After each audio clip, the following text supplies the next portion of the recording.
મિત્રો પ્રથમ પરસોત્તમ રૂપાલા વિવાદ ઉપર એક નજર કરીએ તો સાબરકાંઠા જિલ્લાના વડાલીમાં ક્ષત્રિય સમાજ અને ભાજપ કાર્યકરો વચ્ચે હંગામો જોવા મળ્યો હતો।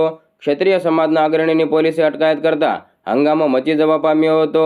લોકસભાની ચૂંટણીને લઈને વડાલીમાં ભાજપ કાર્યાલયના ઉદ્ઘાટન પ્રસંગે જ ક્ષત્રિય સમાજે હંગામો મચાવ્યો હતો। સાબરકાંઠા જિલ્લા પંચાયતના પૂર્વ પ્રમુખ અને ગુજરાત પ્રદેશ કોંગ્રેસના મહામંત્રી એવા રાજેન્દ્રસિંહ કુંભાવત સહિતના ક્ષત્રિય આગેવાનોએ હોબાળો મચાવ્યો હતો। ક્ષત્રિયો અને ભાજપના કાર્યકરો વચ્ચે ઘર્ષણ દરમિયાન ઈડરના ભાજપના ધારાસભ્ય એવા રમણભાઈ વોરાના ક્ષત્રિય સમાજ આમને સામને આવી ગયા હતા। ક્ષત્રિય સમાજ દ્વારા વડાલી ખેડબ્રહ્મા હાઈવે ઉપર ચક્કાજામ કરી દીધો હતો। ઘર્ષણને કાબૂમાં કરવા માટે વડાલી ખેડબ્રહ્મા સહિતના પોલીસ કાફલો ઘટના સ્થળે દોડી આવ્યો હતો, જે બાદ પોલીસ દ્વારા અટકાયતોનો દોર હાથ ધરાયો હતો। અટકાયત બાદ તમામ લોકોને વડાલી પોલીસ સ્ટેશનમાં લઈ જવામાં આવ્યા હતા। હવે મિત્રો આગળ વાત કરીએ તો ગુજરાતમાં કોંગ્રેસ હવે માત્ર 23 બેઠકો પર જ ચૂંટણી લડી શકશે। મિત્રો સુરત લોકસભા બેઠક ઉપરથી કોંગ્રેસના ઉમેદવારનું ફોર્મ રદ થયું છે। ગુજરાતમાં 2 બેઠક કોંગ્રેસે ગઠબંધનના ઉમેદવારને આપી છે। હવે 26માંથી માત્ર કોંગ્રેસ 23 બેઠકો પર જ ચૂંટણી લડી શકશે। મિત્રો ભાજપ સામે એવો કોઈ મજબૂત ઉમેદવાર રહ્યો નથી। સુરત લોકસભા બેઠક બિનહરીફ થાય તેવી પ્રબળ શક્યતાઓ છે। વધુમાં તમને જણાવી દઈએ કે સુરત બેઠકના કોંગ્રેસના ઉમેદવાર નિલેશ કુંભાણીનું ઉમેદવારી પત્ર રદ થયું છે। મિત્રો ભાજપની ફરિયાદ બાદ શરૂ થયેલી રાજકીય ઊંચીતુસીમાં કોંગ્રેસને મોટો ફટકો પડ્યો હતો। નિલેશ કુંભાણીના ફોર્મમાં ટેકેદારો બોગસ હોવાની ફરિયાદ બાદ 24 કલાક રાજકીય ડ્રામા ચાલ્યો હતો। આરોપ પ્રત્યારોપ વચ્ચે કોંગ્રેસ ઉમેદવારના ટેકેદારો ગાયબ થઈ ગયા હતા। મિત્રો 24 કલાક ચાલેલા રાજકીય ડ્રામા બાદ ટેકેદારો હાજર ન થતા કોંગ્રેસ ઉમેદવારનું ફોર્મ રદ થયું હતું। મિત્રો 18 એપ્રિલે નિલેશ કુંભાણીએ ઉમેદવારી પત્ર ભર્યું હતું। શનિવારે ઉમેદવારી પત્રોની ચકાસણી થઈ હતી। ભાજપના ચૂંટણી એજન્ટ એવા દિનેશ જોધાણીએ વાંધો લીધો હતો। ભાજપના ચૂંટણી એજન્ટના વાંધા સામે ચૂંટણી અધિકારીએ સુનાવણી કરી હતી। કલેક્ટરની સામે નિલેશ કુંભાણીના ટેકેદારોએ સોગંદનામું પણ કર્યું હતું। નિલેશ કુંભાણીએ ટેકેદારોને હાજર કરવા માટે સમય માંગ્યો હતો, ત્યારે સવારથી નિલેશ કુંભાણીના ટેકેદારોનો સંપર્ક કરવાનો પ્રયાસ થતો હતો। નિલેશ કુંભાણીના ટેકેદારો નિયત સમય મર્યાદામાં હાજર થયા ન હતા। મિત્રો સુરતમાં રાજકીય ભૂકંપ આવ્યો છે। સુરતના કોંગ્રેસના ઉમેદવારનું ફોર્મ રદ થતાં શક્તિસિંહ ગોહિલે ભાજપ ઉપર આકરા પ્રહારો કર્યા હતા। મિત્રો શક્તિસિંહ ગોહિલે વધુમાં જણાવ્યું કે નિયમ અનુસાર ચૂંટણી થાય તો ભાજપ હારી જાય એમ છે, એટલે ભાજપ ટેકેદારોને ગુમ કરાવવાનો હથકંડો અજમાવી રહ્યો છે। ફોર્મ રદ એમનેમ ન થાય, ટેકેદારની સહી ન હોય તો જ ફોર્મ રદ થાય, એટલે અમારી માંગ છે કે ટેકેદારોની ઉલટ તપાસ થાય અને ન્યાય મળે।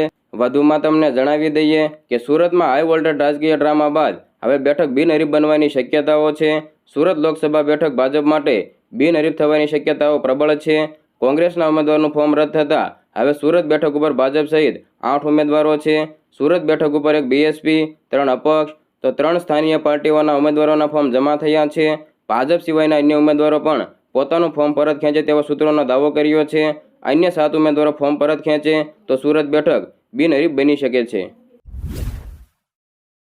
મિત્રો સમાચારમાં આગળ વધીએ તો ગુજરાતમાં લોકસભાની ચૂંટણીનો જંગ જામ્યો છે। રાજ્યની 26 લોકસભા અને વિધાનસભાની 5 બેઠકોની પેટા ચૂંટણી માટે ભાજપ અને કોંગ્રેસના ઉમેદવારોએ 19મી એપ્રિલે ઉમેદવારી પત્ર ભરી દીધા હતા। ભાજપે રાજકોટ બેઠકથી કોંગ્રેસના ઉમેદવાર પરેશ ધાનાણી સામે દરગાહમાં ચૂંટણી પ્રચાર બદલ આચારસંહિતા ભંગની ફરિયાદ દાખલ કરવા માટે ચૂંટણી પંચને રજૂઆત કરી છે। વધુમાં તમને જણાવી દઈએ કે કોંગ્રેસના ઉમેદવાર પરેશ ધાનાણીએ આચારસંહિતાનો ભંગ કર્યો હોવાની ભાજપે ચૂંટણી પંચને રજૂઆત કરી છે। ભાજપે એવો દાવો કર્યો છે કે કોંગ્રેસના ઉમેદવાર પરેશ ધાનાણીએ વાંકાનેરમાં ધાર્મિક સ્થળ દરગાહની મુલાકાત લીધી હતી। વધુમાં તમને જણાવી દઈએ કે ત્યારે તેમણે કોંગ્રેસ પક્ષના ચૂંટણી ચિહ્નવાળો ખેસ પહેરીને દરગાહ ઉપર ફૂલ અને ચાદર પણ ચડાવી હતી। કોંગ્રેસ પક્ષના ઉમેદવાર હોવા છતાં તેમણે ધાર્મિક સ્થળનો ચૂંટણી પ્રચારમાં ઉપયોગ કર્યો હતો। આ અંગેનો વિડીયો સોશિયલ મીડિયામાં વાયરલ થઈ રહ્યો છે। જ્યારે પણ ચૂંટણી પંચ દ્વારા ચૂંટણીનું આયોજન કરવામાં આવે છે ત્યારે એક આચારસંહિતા પણ લાગુ કરવામાં આવે છે, જેની મદદથી ચૂંટણી સંપૂર્ણપણે નિષ્પક્ષ અને મુક્ત રીતે થઈ શકે છે। આદર્શ આચારસંહિતા એટલે ચૂંટણી પંચની સૂચનાઓ જેનું દરેક પક્ષે ચૂંટણીના અંત સુધી પાલન કરવાનું રહેશે। આ અંતર્ગત કેટલાક નિયમો પણ નક્કી કરવામાં આવે છે, જેના સંબંધિત રાજકીય પક્ષોએ ચૂંટણી પ્રક્રિયા દરમિયાન પાલન કરવાનું હોય છે। ચૂંટણીની તારીખની જાહેરાતની સાથે જ ચૂંટણી આચારસંહિતા અમલમાં આવે છે અને ચૂંટણીના સમાપન સુધી ચાલુ રહે છે। હવે મિત્રો આગળ વાત કરીએ તો સુરત લોકસભા બેઠકના કોંગ્રેસના ઉમેદવાર એવા નિલેશ કુંભાણી તેમજ ડમી ઉમેદવાર એવા સુરેશ પડસાલા બંનેના ફોર્મ રદ કરવામાં આવ્યા છે। ટેકેદારો હાજર ન થતાં બંનેના ફોર્મ રદ કરવામાં આવ્યા હોવાની વાત મળી છે। કોંગ્રેસના નિલેશ કુંભાણી તેમજ ડમી ઉમેદવાર એવા સુરેશ પડસાલા બંનેના ફોર્મ રદ થતાં કોંગ્રેસ આકરા પાણીએ છે. આ અંગે પ્રદેશ કોંગ્રેસના પ્રમુખ શક્તિસિંહ ગોહિલે પત્રકાર પરિષદ કરી હતી અને પ્રતિક્રિયા પણ આપી હતી. આ સાથે જ ભાજપ ઉપર આકરા પ્રહારો કર્યા હતા. મિત્રો, શક્તિસિંહ ગોહિલે કહ્યું કે નિલેશ કુંભાણીને ખરીદવા ડરાવવા ધમકાવવાના પ્રયાસો કરવામાં આવ્યા હતા. આ અંગે તેમણે પાર્ટીને રજૂઆત પણ કરી હતી. નિલેશ કુંભાણીને ખરીદવામાં સફળ ન થયા એટલે તેમના ટેકાદારોને ખરીદવામાં આવ્યા. કોંગ્રેસના વકીલ એવા BM માંગુલિયા અને જબી શેખે બંને ટેકાદારોની સહીને FSLમાં મોકલવાની પણ રજૂઆત કરવામાં આવી હતી. આ ઉપરાંત 2012ની વિધાનસભાની ચૂંટણીમાં પૂણા ગામ બેઠકનું ઉદાહરણ આપવામાં આવ્યું હતું. કંચન જરીવાલાનું ફોર્મ રદ કરવા માટે રજૂઆત કરાઈ હતી. તે સમયે રિટર્નિંગ ઓફિસરે એવો જવાબ આપ્યો હતો, તે પણ રજૂ કરવામાં આવ્યો છે. મિત્રો, અમારા ઉમેદવારોનું માત્ર એક કારણને લીધે રદ કરવામાં આવ્યું છે. શક્તિસિંહ ગોહિલે વધુમાં કહ્યું કે ભાજપ સુરતમાં હાર બાળી ગઈ છે, પણ અમે હાઈકોર્ટ અને સુપ્રીમ કોર્ટ સુધી લડીશું.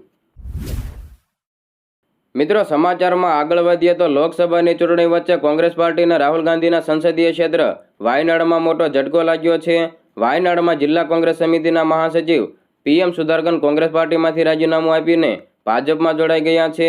PM સુધાકરને રાજીનામું આપવાનું કારણ આપતા જણાવ્યું કે અમારા માટે વાયનાડના સાંસદ અને કોંગ્રેસના નેતા સુધી પહોંચવું સરળ નહોતું. અમે અમારા વિચારો વ્યક્ત કરી શકતા નહોતા.